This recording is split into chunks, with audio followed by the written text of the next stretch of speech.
നമസ്കാരം. കാക്ക കുളിച്ചാൽ കൊക്കാവുമോ എന്ന പഴയൊരു ചോദ്യമുണ്ട്. ആ ചോദ്യം ഇക്കാലത്ത് വീണ്ടും ഉയർത്തിയത് രാഹുൽ ഗാന്ധിയാണ്. അത് ഏറ്റുപിടിച്ചിരിക്കുകയാണ് സമാജ്വാദി പാർട്ടി നേതാവ് അഖിലേഷ് യാദവ്.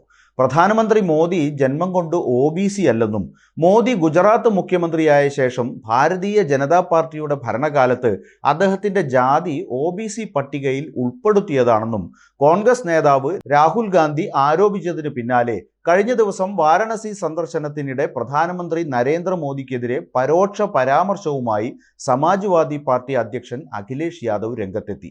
എനിക്ക് പറയാനുള്ളത്, ചില ആളുകൾ സർട്ടിഫിക്കറ്റ് കൊണ്ട് മാത്രമാണ് പിന്നാക്കം നിൽക്കുന്നത്, ജനനം കൊണ്ടല്ല എന്നാണ് മാധ്യമപ്രവർത്തകരോട് സംവദിക്കുന്നതിനിടെ അഖിലേഷ് യാദവ് പറഞ്ഞത്. തന്റെ പ്രസ്താവനയിൽ രാഹുൽ ഗാന്ധിയെയോ പ്രധാനമന്ത്രി മോദിയെയോ പരാമർശിക്കാതെയാണ് അഖിലേഷ് വിഷയം ഏറ്റുപിടിച്ചത്.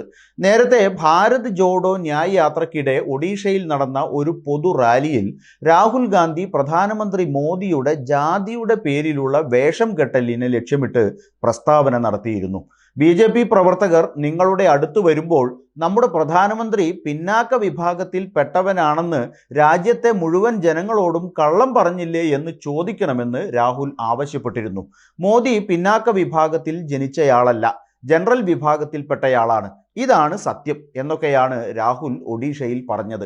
പിന്നാക്ക ജാതിക്കാരനാണ് എന്ന കാർഡ് പ്രയോഗിച്ച് രാജ്യത്തെ കബളിപ്പിച്ച മോദിക്കെതിരെ ആഞ്ഞടിച്ച രാഹുൽ ഗാന്ധിയുടെ പ്രസ്താവനയെ പിൻപറ്റി അഖിലേഷ് യാദവും കൂടി രംഗത്തെത്തിയതോടെ നീലച്ചായം തേച്ച കുറുനരിയുടെ കഥയാണ് ഇപ്പോൾ എല്ലാവരും ഓർക്കുന്നത്.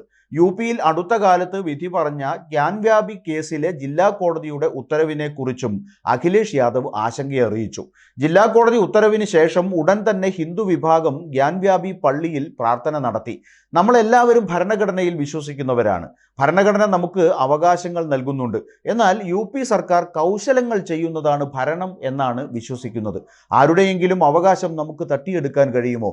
ഏതെങ്കിലും കോടതി എന്തെങ്കിലും ഉത്തരവിറക്കിയാൽ അതിനർത്ഥം നമ്മുടെ അവകാശങ്ങൾ കവർന്നെടുക്കപ്പെടുമെന്നാണോ?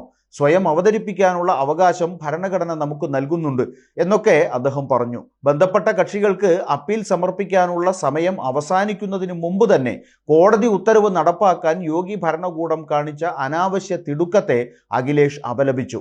വരും കാലങ്ങളിൽ കോടതി നീതി നടപ്പാക്കുമെന്നാണ് തന്റെ പ്രതീക്ഷയെന്നും യാദവ് കൂട്ടിച്ചേർത്തു. പാർലമെന്റ് തെരഞ്ഞെടുപ്പിനൊരുങ്ങുന്ന ഇന്ത്യ സഖ്യം UPയിൽ ഒറ്റക്കെട്ടായി നീങ്ങും എന്ന സൂചനയാണ് അഖിലേഷിന്റെ പ്രസ്താവന നൽകുന്നത്. ഭാരത് ജോഡോ ന്യായ് യാത്ര UPയിലേക്ക് പ്രവേശിക്കാനിരിക്കെ രാഹുലിനെ പിന്തുണച്ച് അഖിലേഷ് രംഗത്ത് വന്നത് ഇന്ത്യ സഖ്യത്തിന് ഉണർവ് പകർന്നിട്ടുണ്ട്. രാഹുലിന്റെ യാത്രയിൽ അഖിലേഷ് പങ്കെടുക്കുമോ എന്നാണ് ഇപ്പോൾ ഉയരുന്ന പ്രധാന ചോദ്യം.